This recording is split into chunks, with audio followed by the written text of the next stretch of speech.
philanthropic contributions from viewers like you. Thank you for supporting TVO's journalism.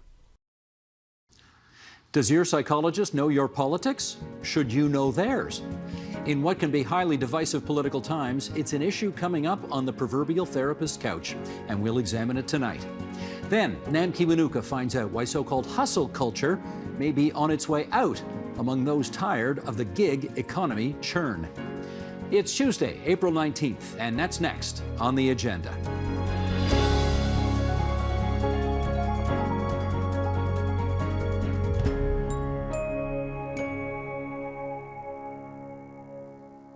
People seek counseling for many reasons: stress, depression, inability to cope with difficult family dynamics, and the list goes on. And all of those have been on the rise, especially because of the pandemic, which has brought some pretty divisive politics right into people's family rooms. Add that to a polarizing political landscape, and guess what's turning up as an issue for people and therapists alike? Politics, of course. Let's find out more with, in Vancouver, British Columbia, Jennifer Hollinshead, founder and clinical director of the counseling practice Peak Resilience. In Winnipeg, Manitoba, individual and relational therapist Leslie Hackett. And in the midtown of Ontario's capital city, Kati Kemkar, clinical psychologist and assistant professor of psychiatry at the University of Toronto. And we're delighted to have the three of you on our program tonight for a discussion. And let's set it up with this. According to an American study conducted admittedly before the pandemic in 2019, about 40% of participants consistently identify politics as a significant source of stress in their lives. And Kati Kemkar, why don't you get us started? Are you seeing the same thing post-pandemic in your practice in Canada? Thank you for that. And I think that it is such a great and interesting topic. First of all, I'm going to speak here as obviously as a PhD clinical psychologist, because again, all different professionals, our training could be very different. This topic has always been an interesting and hot topic, but also not only in therapy, but generally in our everyday life as well. And when we talk about politics, people can also refer to it sometimes in their daily life, certainly with pandemic, it could be with elections, or a host of other things going on, including within their personal settings as well. But I think the context also matters here. So it's such that if we're dealing with overall fatigue, or we feel bombarded with a lot of information, adding to that, of course, with the pandemic, that where our daily life, our daily structure and routine, our work and home life and roles and responsibilities, everything kind of had to change quite drastically, and not only once, but we have had to create a new normal throughout the pandemic to this date because of constant fluidity going on. So when you add to that, it becomes sometimes very overwhelming, and it adds to what we sometimes refer to is not only this information overload, but in also this brain overload because of the impact on the brain fatigue and our ability to process information and make optimal decision. Leslie Hackett, let me tap into your experience on this. Is it common for patients, for example, to bring up politically induced stress or depression during therapy? It is, definitely. I work with individuals as well as couples and families. I do relational therapy as well. And family rifts because of differing political opinions and opinions on various social issues is becoming increasingly common among the reasons that people seek therapy. It is increasingly stressful for people who feel like they can't have peaceful, reasonable interactions with friends, with family members, even with their spouses or their partners because of differing social or political views. And that's definitely something that a lot more of my clients are talking about. Jennifer, just tell us before you answer the same question, what's the approach you take with Peak Resilience? Well, we're very transparent about, and I wouldn't ever describe us as political, but we are transparent about the ideologies and the ideas that are sometimes seen more as probably left politically. So, but we're really transparent about that. And the reason that I as the founder of Peak Resilience and a clinical counselor myself, have been transparent, is I want to provide trauma-informed care. Everyone in the world has experienced collective trauma in these last few years, but also all different types of individual trauma. And so when I'm transparent on our website about being feminist, for example, that means that we are going to be looking at problems and issues from a systemic lens, which we believe helps people heal and feel more empowered and feel less shame about their individual struggles. And we believe that that is actually what the world needs in terms of sustainability. There has been many studies and people looking at the effects of gender equality and climate change, for example. So we're just trying to be transparent. And I also sit on the board of directors at the BC Association of Clinical Counselors. And we've had these conversations where people aren't necessarily in agreement over my approach and my transparency, because not everyone has these views. No, I get you. So let me jump in with a follow-up on that, which is to say, because you are transparent in the way you do your job, is that to say you are going to have more than your share of people who come to you and say, as an example, holy smokes, I am just having a real tough time with the whole trucker convoy, or with Trump, or with, fill in the blank on the conservative side of the spectrum?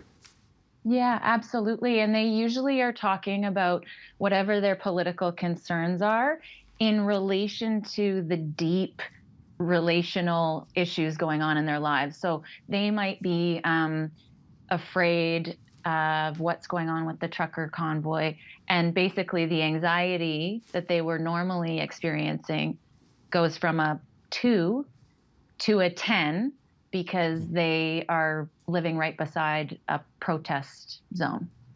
So absolutely, it comes up.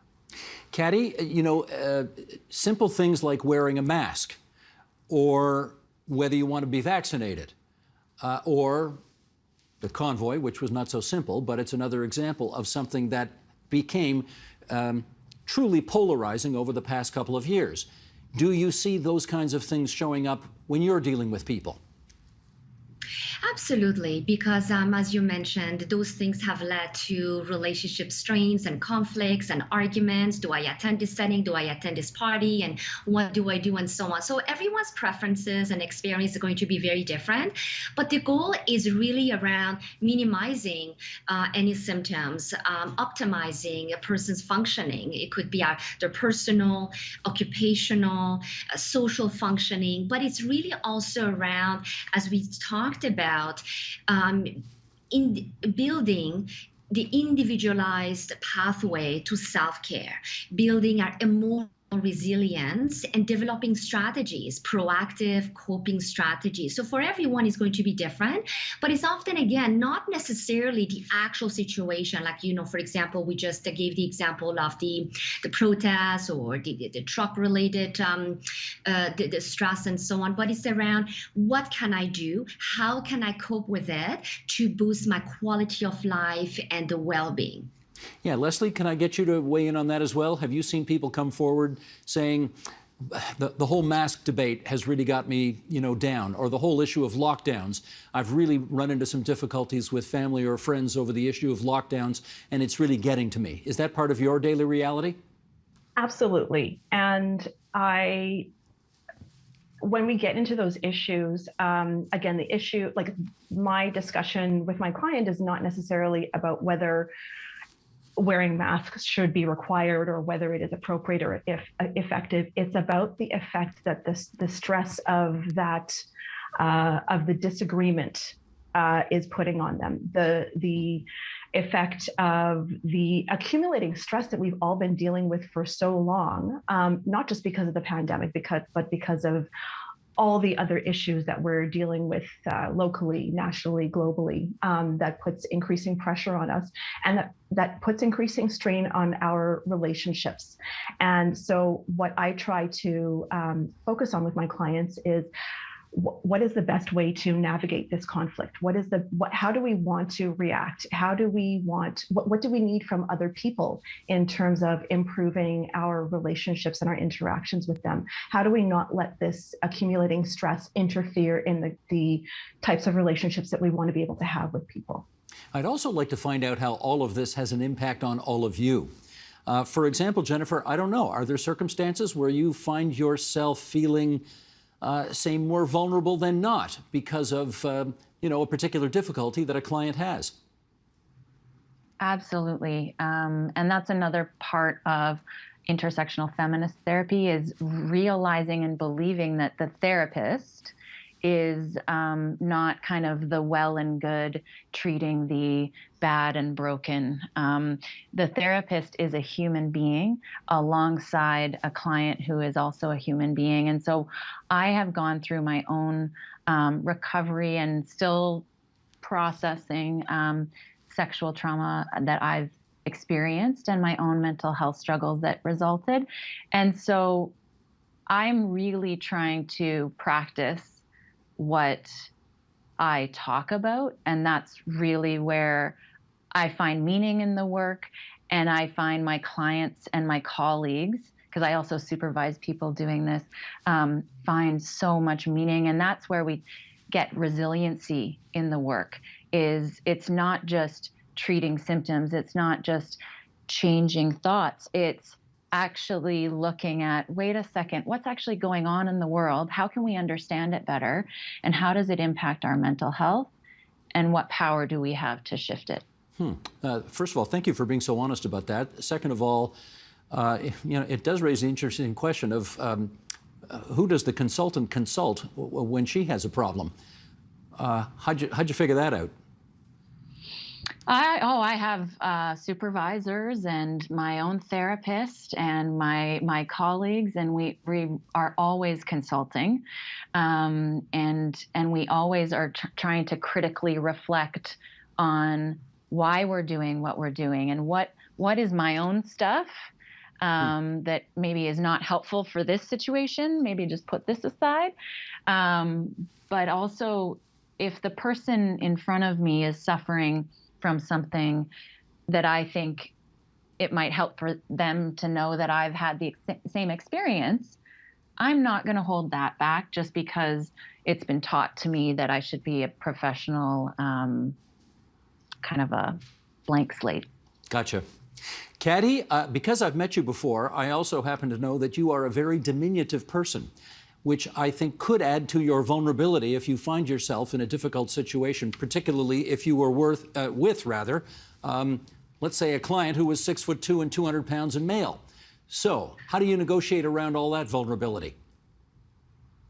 I think that, when we talk about anything that we do at therapy, I also practice it with myself and I want it in my everyday life. So building our individualized pathway to self-care, to our resiliency, emotional resiliency, proactive problem solving.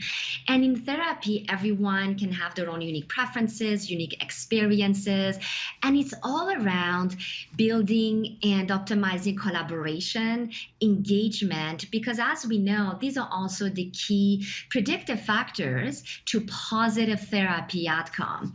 And so it's always, I love the individual differences, the diversity, the healthy and positive challenges and the excitement. And whoever I see, I always say it has so much contributed to my own resiliency. So I welcome anyone. And I always say, I want therapy to be fun. Yes, I'm a trauma doctor. I do a lot of trauma work, but it's also making it fun, making it great, making it memorable. Leslie, how about you on that? How do you deal with the vulnerability that you no doubt encounter in your practice? That's a good question. It's making me think of a specific example. So as a person of color, I have, I think no one is unaware of the increasing tension around and attention to and action around systemic oppression, particularly since the summer of 2020 after George Floyd was murdered. And since then, I have noticed an increase in the number of Black clients specifically wanting to work with a Black therapist. So that opens the door to a lot of discussions, which at the, below the surface is the stress of dealing with systemic oppression. But sometimes closer to the surface are the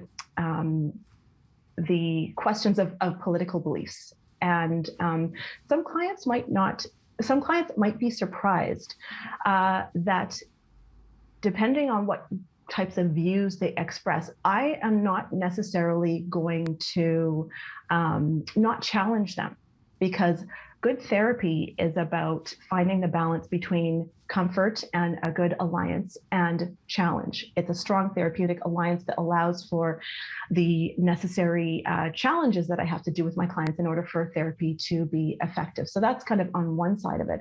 On another side of it, I'm again getting back to the specific example that I'm thinking of. I had a first session with a client who, I won't give any details, but I will say that the client was displaying an article of clothing that had a particular symbol on it that has been associated with certain political views that I personally find reprehensible. But as a therapist, my job is not to immediately attack that person and criticize them and question, how dare you wear this symbol in my office? My job is to approach that person with curiosity about what that symbol means to them, what their understanding is of it, how they see themselves in the greater social context. And then hopefully we are able to build, again, a strong enough therapeutic alliance where I might be able to eventually question the client about how they think that symbol affects other people, and particularly me as a person of color sitting across the room from them. So I've had a lot of very interesting and nuanced discussions with people, depending on how similar or different our social and political views might be. Okay, Leslie, that is too dramatic and delicious a story for me not to follow up on, so here goes. I'm just going to give a for instance here. I don't know if this was the case that you're referring to, but let's say somebody walks into your office with a skinhead and a Confederate flag or, on their T-shirt. How do you hold yourself back from wanting to go up to that person and smack him in the face? Of course, let's just, under no circumstances, even outside of my therapy office, would I do anything like that. Regardless of the subject matter, it's really important for us as therapists to remain grounded and to be aware of what we are experiencing and what we are feeling in the room with clients. I think that's a huge part of doing good therapy, and also taking care of ourselves and protecting ourselves. And if anything was happening in the therapy session that was making me feel unsafe, I would find a way to extricate myself from that situation. But I would definitely be curious as to why that particular person came to meet with me. I used to work in an agency where clients were just assigned to me, and they didn't know me. They had probably never seen me before. They would just get, they would be given my name and an appointment time, and they would show up. And I am definitely aware that some people seemed taken aback to see probably a person of color. Maybe that's not what they were expecting. But in my private practice, people seek me out specifically. So if somebody sought me out in my private practice and then showed up dressed as you described, I would be very curious about why that person wanted to meet with me. And I would, again, I would ask what that symbolism means to that person. And I would also ask a lot of questions about that person's experience in the session with me. What is it like for you to sit in a room with me? How many people like me do you have contact with in your daily life? So it's just a lot of questions. And even as disagreeable as I may find the person's views, it is my job to approach that with compassion and empathy, because positive change in people does not take place when they are attacked and blamed and criticized. Positive change takes place when we are able to help people reflect on themselves and be introspective, and to understand how their views affect their behavior, and how their behavior affects their interaction with other people, and how they fit into the world. That's a lot of very impressive professional self-control. So thanks for that answer. Let me read something here. This is an excerpt from a publication called The Conversation, and it's from an article called "Political Polarization is Affecting Mental Health, and Patients Want Therapists Who Share Their Views." Okay, here comes the board. Between polarized politics and disagreements about COVID-19 response, it was only a matter of time before political stress arrived at the offices of psychotherapists, psychiatrists, and mental health workers. These discussions have occupied the center of multiple sessions in a way that for some therapists has not been seen since 9/11. Okay, Jennifer, take us through this kind of a scenario. You're doing a consulting session, and suddenly you find yourself, let's say, on the opposite side of someone who says, all this vaccination stuff is a lot of mumbo-jumbo, crapola. They're just trying to inject us with, transistors so they can read our thoughts. I'm assuming, sorry, that you don't believe that. And therefore, you are now on the opposite side of the issue from somebody you're trying to help. Okay, play it forward. What do you do? First of all, this happens more often than you would think, because therapists and their supervisors are humans. So this is a very normal occurrence, and something that we talk about in supervision, and we talk about it in therapy. So if I was in a therapy session with someone, first of all, before we get to the point where they share their views, I want to piggyback on what Leslie was sharing, which is the absolute most important predictor to therapeutic success is the therapeutic relationship between the human being who's the counselor and the human being who's the client. So when we're meeting with someone, we're making small talk, we're taking a genuine interest in their lives. It's back and forth. So by the time someone shares their viewpoint on vaccination, or whatever their strong viewpoint is, I would like to have a strong enough relationship professionally with that person to say, yeah, like, personally, that's not my personal belief. And so how is that going to impact our helping relationship and the work that we do in here? Because you know how much I respect you and your struggles. And we can have differences of opinions while still doing the work that you're wanting to do, which is you're wanting to work on X, Y, and Z, which is what brought you into therapy. So this is something that happens all the time. And I think it's more ethical to be more transparent about our personal issues as human therapists, because I think the history has been, we present as we're not supposed to have opinions, and we're totally blank slates, like I mentioned before, and that's a misnomer. That's not possible. Caddy, let me ask you the same kind of question. And let's say, for example, that a client was walking into your office, and this was at a time where, let's say, you would have kind of preferred everybody to be wearing masks. And you discovered that the client not only is not going to put a mask on, but thinks anybody who wears a mask under any circumstances is an idiot. How do you handle that situation?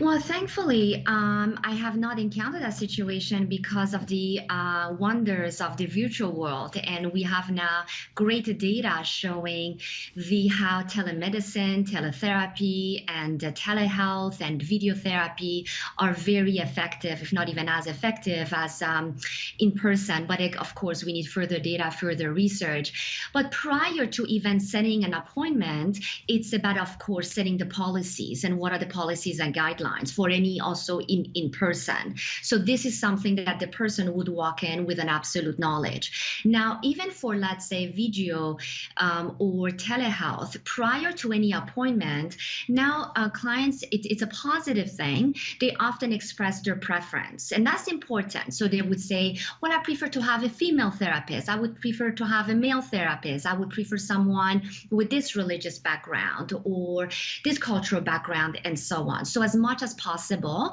we want to optimize the match. Again, it's unique preferences and unique experiences. So again, these are all starting more proactive approach. Then it's about setting, prior to any treatment, it's about setting the initial assessment and consultation to have a better understanding of what are the person's presenting concerns, to have an understanding of the person's case conceptualization, and of course, if there are any diagnoses or not, of any diagnostic mental disorders. So all is for a treatment planning, evidence-based treatment interventions, evidence-based cognitive behavioral therapy, at times depending on the severity of the symptoms, mild to moderate, it will be combined CBT and with medications, etc., etc. Now, at times also people might not even need any clinical threshold, but it's really working on preventative measures, proactive measures to build the quality of life and the well-being.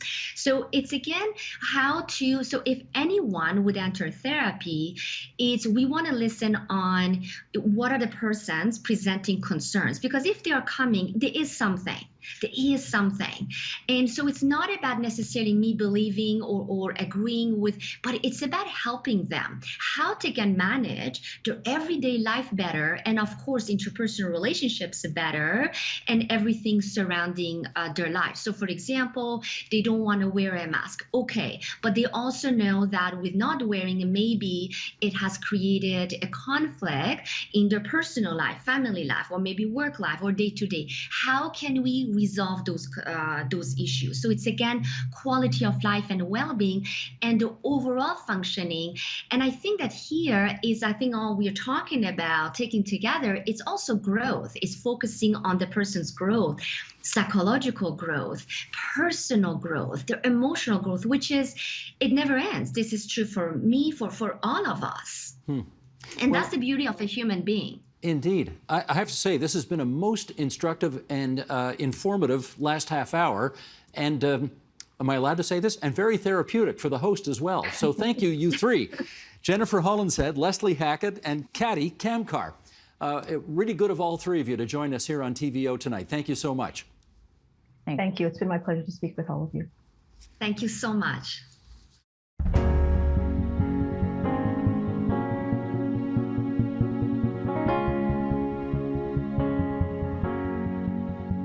It's nothing new for people in the early part of their careers to have to grind it out to pay the bills. But the way younger people do that today, given the gig economy, social media, and now the pandemic, has a new way of being all-consuming all the time. With us now to explain the pressures and why there's growing pushback, all in Ontario's capital city, writer, broadcaster, and columnist Emil Niazi, Vas Bednar, Executive Director of McMaster University's Master of Public Policy in Digital Society program, and Shanik Tena, creative producer of Recess, a Toronto-based collective and creative community. Welcome to you all. Hi. Thank you. So I'm going to read a quick definition of what Joe Ryle, the director of the 4-Day Week campaign, defines hustle culture, and then I want to get your ideas on your own definitions. So he defines it this way. Hustle culture is about work dominating your time in such an unnatural way that we have no time to live our lives. So what is your understanding of the idea of hustling? Shanik, I'll start with you. Yeah, so for me, hustle culture, because I'm based in more of a creative world, hustle culture to me, it just sort of reinforces the idea that your attention belongs to profit instead of pleasure. For me, a really important part of what we do here is to allow people to explore new things just out of the simplicity of curiosity and joy. So once you start adding factors like money to that, it sort of spoils the joy of things. There is a place for that, but I think that once you start adding, more things based around money after your 9 to 5 and you're adding it to your hobbies, it really is stressful. Emil, what about you? How would you define hustle culture? Yeah, I think beyond just the idea that work dominates your life, I think it's this sense that grinding and commodifying every single aspect of your kind of day is necessary to kind of be part of your identity. I think that millennials and Gen Zs, we've kind of turned hustle culture into a big part of who we are and how we identify as a generation. And I think that leads to, burnout. And I think that when I think of hustle culture, I think of someone, turning all of their kind of side projects and hobbies into, a monetization stream. I think of someone who's overscheduled themselves, overscheduled their kids, and, basically just living from meeting to meeting and Zoom to Zoom. And Vas, what about you? So I'm really glad Sean Nick brought up pleasure principle and that Emil pointed to monetizing kind of side projects. To my mind, one of the best captures of this hustle culture is performative workaholism, which I probably sort of said incorrectly, but I wonder if there's like a bit of a typology here in terms of where do side hustles fit in that? Where do gigs fit in that in terms of kind of floating upwards and pushing people to kind of constantly be engaged in activities that are either career related or performative to a certain extent in terms of participating in digital communities that are in some way related to their career, their persona. Again, not that it's a performance of work and that it's not productive, but that there's a pressure to constantly be engaged beyond the 9 to 5. It's so interesting, all of your definitions, because a while back, Kim Kardashian had the video went viral. She said that nobody wants to work anymore. She's since kind of walked it back, but it just seems as if there's like a disconnect of what's happening for us normals versus the people who, make a lot of money. And Emil, you wrote a piece titled "Losing My Ambitions" for The Cut, an online publication. How has your outlook on career shifted during the pandemic and since you became a parent? Yeah, I think it's been a kind of a gradual change for me, but certainly both, motherhood and parenthood coupled with the pandemic really triggered this shift in my thinking about work. And I wrote in the piece about how growing up as an immigrant, I knew that ambition and work was my pathway out of poverty. And so it came to define a big part of who I was and how I saw myself. And certainly, I was always told if you, turn your passions into a job, you'll never work a day in your life. And that was kind of the narrative around work when I was coming of age. And so I put a lot of pressure on myself to not just make living a means to an end, but make it my, a huge part of who I was and how I identified. And once I realized that my time was finite, and that's something that was really crystallized for me becoming a parent, I started to think about the ways in which I was spending that time and what it was doing to me and how it was affecting my outlook on life. And I realized that I was feeling, depressed. I was feeling frustrated. I never felt like my time was my own. And then once the pandemic hit and everything unraveled, I finally saw this as an opportunity for me to completely relitigate my approach to my ambition, my approach to what work means in my life. And I saw it as kind of an escape button, and I smashed that button. Well, it's interesting that you say that. Vas, Emil said that my time is not my own. And I think during the pandemic, we were appreciative of the opportunity to work from home because a lot of people did lose their jobs. And if you had the opportunity to work from home, it was as if you had an additional privilege. But it felt like work bled into everything else, right? And if you had a few hustle going on, I'm thinking that the burnout must have been more than that, right? And I think you can experience burnout both from a stable corporate job or if you have multiple side hustles. Who tends to be more vulnerable to burnout? So I think you earlier pointed to younger people. How is hustle culture, affecting younger people in particular? I think that's the generation that sees hustle culture kind of advertised to them, used to commodify products to glorify waking up at 5 a.m. or drinking an energy drink, etc. So I would suggest that young people starting to carve out their career are most vulnerable to this pressure that sort of points to busyness as a source of prestige, right? Or conflates busyness and a full calendar to something that will be remunerated later, that there's, you know, a pot of gold at the end of this hustle culture rainbow, when really what it tends to be doing is kind of squeezing more out of everyone for, you know, no additional wage growth. And post-pandemic, I think there's a lot of pandemic associated kind of stress related to work that might be pressuring people to put in those extra hours, be they for their core job or for something that they're chasing personally. And Shanik, Emil mentioned earlier that, you know, the dream is to find a job where it doesn't feel like work, right? But we hardly talk about fun.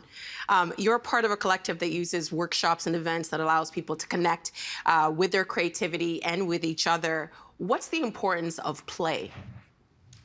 Yeah, so play is really important to me specifically as well, because I would be someone who would turn a lot of my creative endeavors into work. I would take on jobs, but really I just wanted to explore my curiosity. So play, what I find when people come, what's so important to them is just having a chance to expand their minds, to allow them to explore and see new ideas in a new light.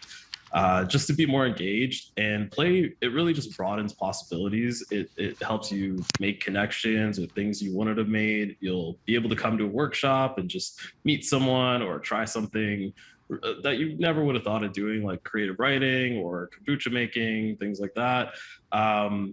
It's just so important to let people come into a space and be free and not have to worry about using that creative endeavor to think about, like, you know, how's this going to make me $1 million, or how am I going to be huge on social media? We just want a place where it's very low barrier and you just try something new.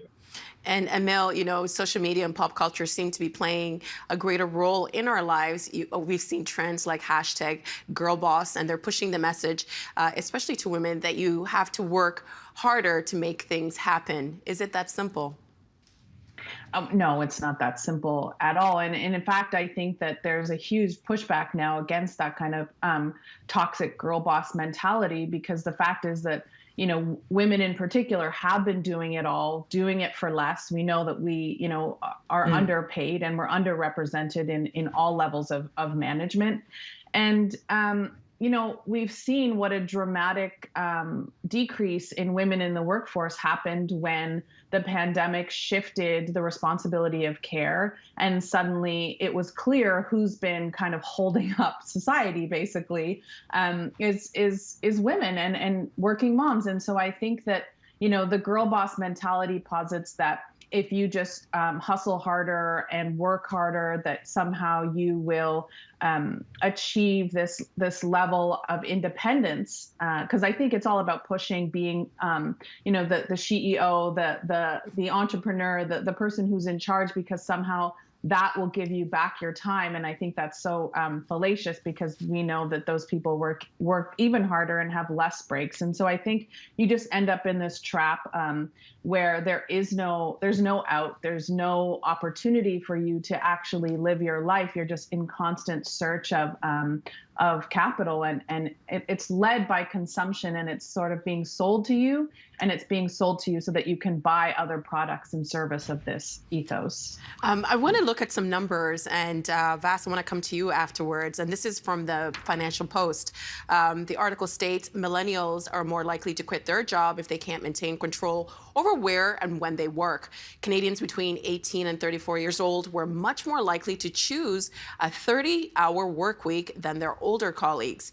And over 10,000 new businesses opened across Canada, which exceeded the number of businesses closing between July 2020 and March 2021, contributing to a spike in side hustles. So Vas, that article states that millennials are more likely to choose a 30-hour work week. What a dream. What role does age and generation play when we talk about hustle culture and burnout? So, a couple of things there. One, if young people are exerting a little bit more voice and autonomy in terms of how they get their work done, I think that's fundamentally a great thing. The second aspect that I think is worth talking about, and I'll bring it back to Kim Kardashian because you mentioned her earlier, is the kind of brand building that young people are implicitly, I think, pushed towards that contributes to hustle culture, right? When Kim says people don't just want to work, she's not talking about going to a factory or showing up to your 9 to 5, right? She's somebody who's capitalized on a persona, on a brand, on something that can be licensed, on something that's maintained, that there's a lot of imagery associated with that. So if people are also choosing a slightly shorter work week or taking control over their time so that they can engage in, as Sean Nick was saying, more of the pleasure principle, joyful hobbies, things that are going to make them more creative, satisfied, interesting people, or just spending time with their friends, their family, themselves, then that's also, I think, fundamentally a good thing for productivity overall, right? We are not going to become a more productive country just because everybody's adding 5 to 10 hours to their work week. In fact, the literature shows us that people get less done when they're working longer. So why don't we do more to listen to that? And Shanik, social media, I mentioned social media before. And it's actually allowing people to kind of circumvent, the gatekeepers, right? Every time on Instagram, if I see a friend has posted a sponsored ad, I'm like, love. I go through them and I love all of them because it's really great to see people be able to make money off their side hustles. But what's the difference between that and engaging in activities just for pleasure? Yeah, so I always hear from people who think they need some specific creative mind or to consider themselves creative. Like even when I post a video or design or music or things like that, they'll ask like, how did you learn this? Like I could never find the time. And they define a creative person as someone who does creative work for a living. So that might be something like a sponsored post or always finishing like a perfect package of a product. And social media and hustle culture, it just has us believe creativity comes in the form of a beautiful finished package. And I think that not being intimidated by creativity helps people provide confidence in approaching problems at home, problems at work, just your own endeavors and curiosity, no matter what it is. And I think if people are just given the chance to try something new and approach it more as play than hustle, and they'll find themselves with a creative mindset and more of a connection to a community with shared interests. I think growing up, there was hardly any musician who would even sell their music to like a brand because you were considered a sellout. So in this environment, Shanik, how can you maintain your creativity in your side hustle without looking like a sellout? I think it's just being authentic. I think even if there is a place, if you wanted to do a sponsored post or anything like that, I don't think anyone will look down upon you as long as you're authentic to yourself and you're being your true self. If you're showing that you're exploring your own curiosity, that will always beat any type of thinking around selling out. Emil, I want to read an excerpt from your article. You write, "We want to work, we have to, but many of us are no longer willing to trade our well-being for a chance to claw at the decaying American dream. There's a renewed focus on relationships, community, and the slow beat of life outside the gaslight, gatekeep, girl boss ethos." So Emil, how do we resist this mentality and rebuild our sense of well-being while still making our ends meet? Well, I think, how I put it for myself is really, detaching my sense of identity with what I do and my idea of ambition. It's reframing my priorities. So, putting more emphasis on building community, on not just my role in that community, but how I also serve that community, whether it's mutual aid, whether, it's just, it can be done on such a small, intimate kind of neighbor to neighbor grassroots level. I think about disconnecting when I'm with my friends and family. I'm certainly one of the worst as far as like having that constant screen in front of me, but can I put that away and really when I'm concentrating on those things outside of that, can I give of my full self? And I think it's helped me just reframe my choices and reframe how I look at work as a function of living, as opposed to who I am and what I mean to the world, and how the world sees me. And that's really difficult because, like I said, growing up I'm a millennial, and work was always sold to me as like the kind of main focus, a way for me to exert control and power in the world. And increasingly, I think, having lived through, multiple generation defining recessions and student debt and all of these things that have just opened my eyes, and I think a lot of my peers' eyes, to the reality of what that means, and how, as much as we have tried to achieve those things, whether it's home ownership or, climbing the corporate ladder, that increasingly they're out of reach. And so how can we redefine the things that are important to us? And I think that I'm starting with letting go of what I consider to be ambition. So how would you, because I think there was a time where women were kind of embarrassed to be ambitious. It was looked at as if it was a bad thing. When you're making these trade-offs, because I think that's what they are, right? Emil, do you worry that maybe this is going to put you back a little bit? Because the reality is that we do live in a world where, everything is costing more. Jobs are not as, very few people have pensions now. Do you worry about that?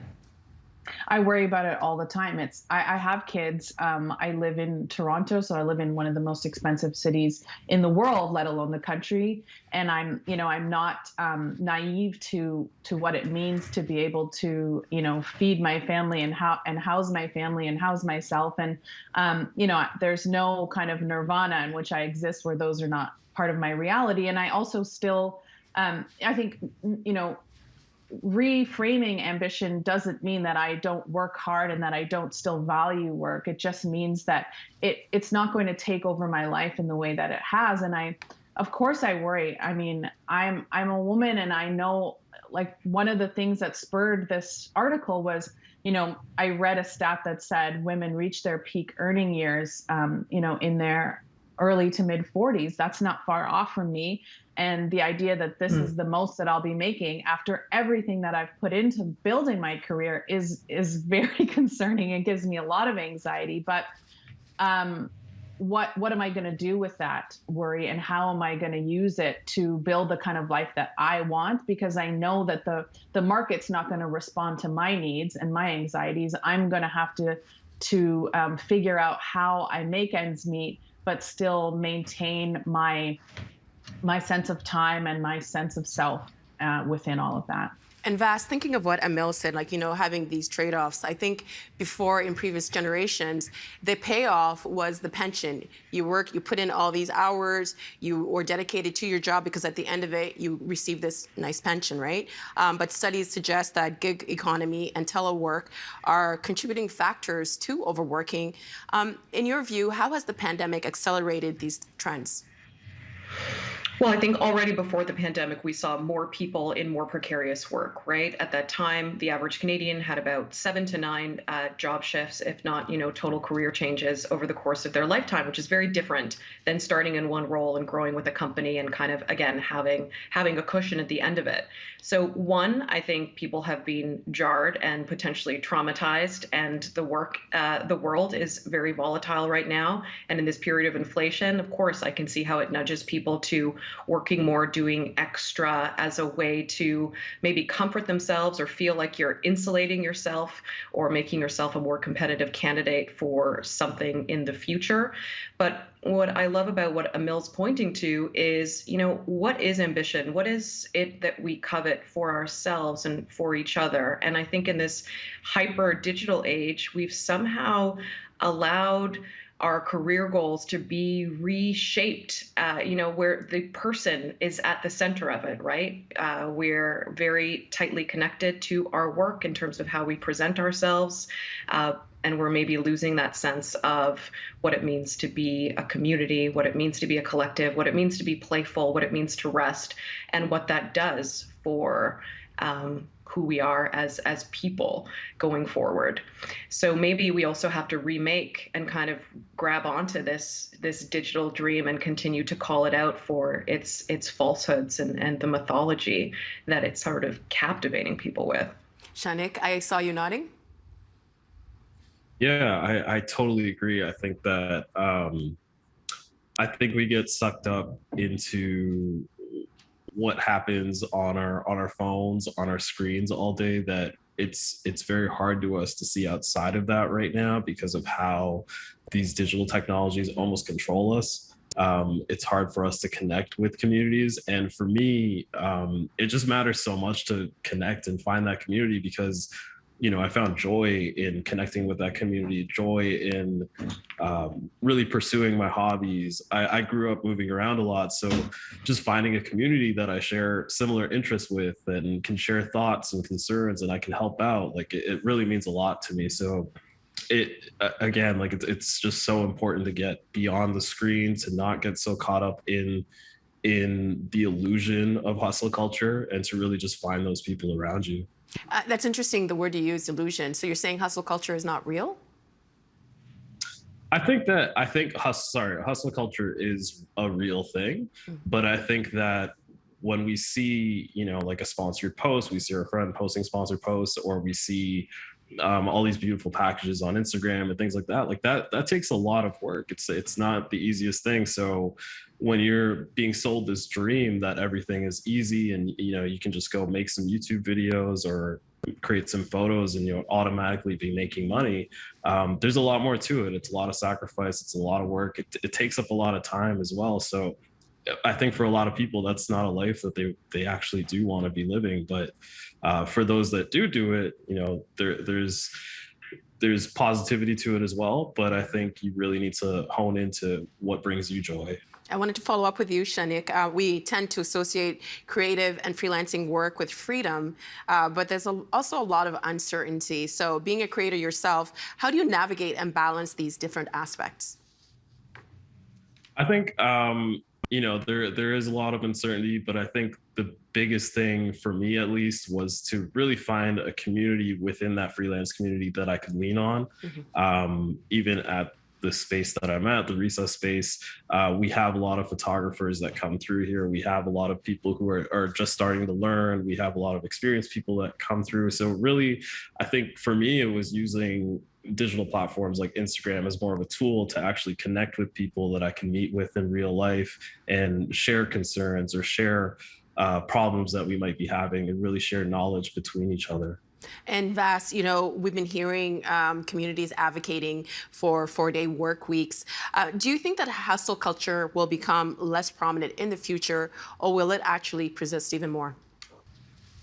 I think it's going to persist even more. Sorry to be a pessimist. I think that hustle culture kind of capitalizes on maybe the myth of meritocracy that we have, right? If you keep working hard, if you put in these extra hours, again, there's some kind of guaranteed reward.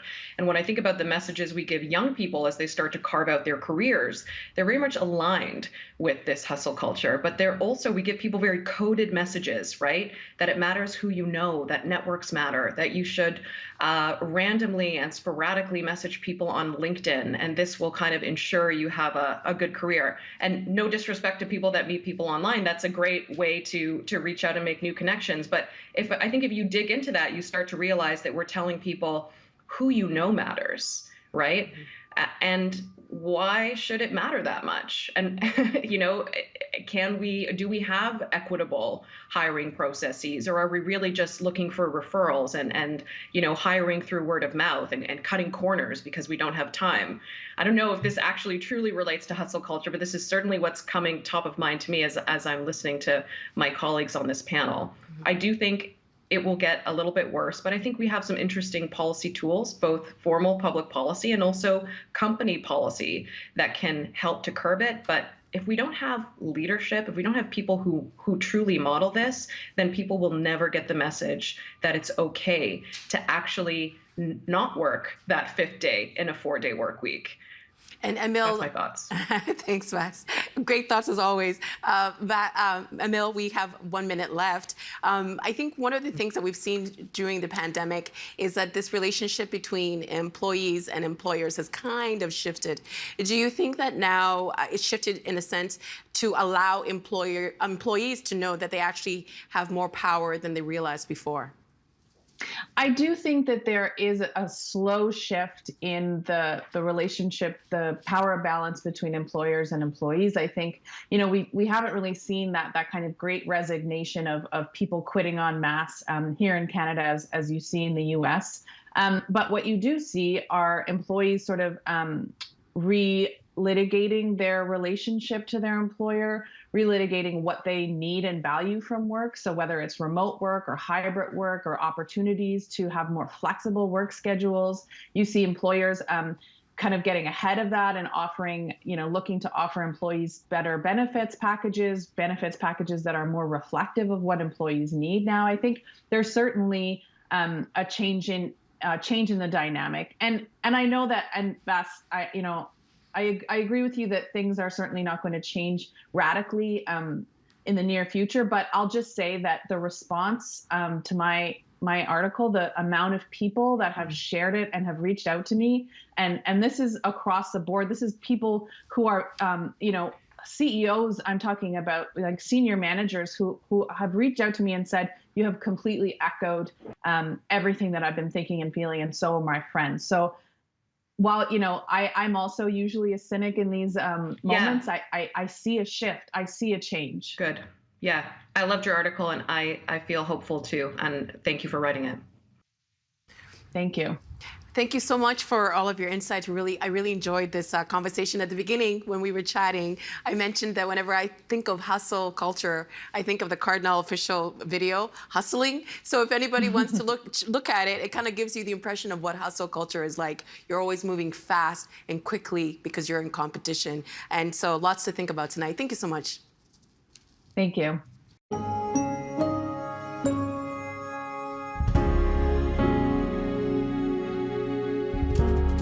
And that is the agenda for Tuesday, April 19th, 2022. Tomorrow, former Premier of Quebec, now Conservative Party leadership hopeful Jean Charest will be here to tell us why he's on the political comeback trail. I'm Steve Paikin. Thanks for watching TVO, for joining us online at tvo.org, and we'll see you again tomorrow. The Agenda with Steve Paikin is made possible through generous philanthropic contributions from viewers like you. Thank you for supporting TVO's journalism.